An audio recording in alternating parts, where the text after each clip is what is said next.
Growing up, pretty much my mom would send me to church by myself. She was working a lot of the time, so she didn't always have time to go to church. And it wasn't until maybe probably when my little sisters were born that I would say like I regularly went to church with my parents. I probably didn't have a real relationship with God until, I want to say, senior year of high school, youth retreat. Stereotypical, but still an opportunity to really encounter God in a way that I hadn't before. And I was also not in my household. It was my first time kind of being around so many believers and believers my age, right? And this is the first time I felt like a sense of peace. And I remember coming back home, telling my mom, yep, I'm getting baptized. She's like, do you even know what that is?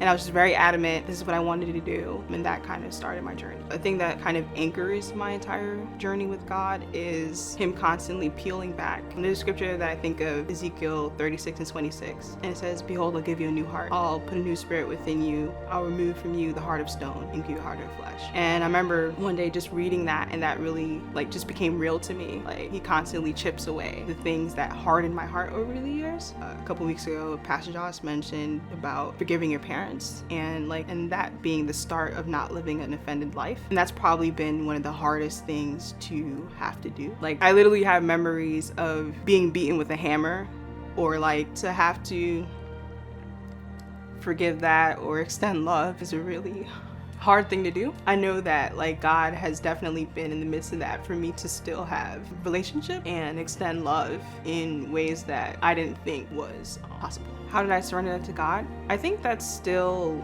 a daily exchange. My heart is still being washed. There's still parts still stripping off. I do think it's interesting in that pain, right, there's this wall of empathy. And so I worked as a prosecutor, and specifically I worked with special victims. Being able to work with persons and know and understand their pain in a particular way, which I would not have been able to do if I didn't have those experiences. There's a level of healing in that, helping someone else out of that situation. So I think God has slowly redeemed those, even the most painful parts of life.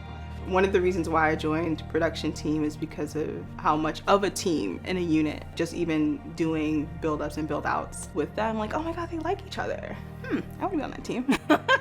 I would say like C3 has been healing for church hurt or church experiences. Coming to C3 was kind of the first time I really saw a ministry steeped in joy. And for someone who has struggled with being joyful or retaining joy, it's almost like a very attractive thing. Like, wow, everyone's happy and they mean it.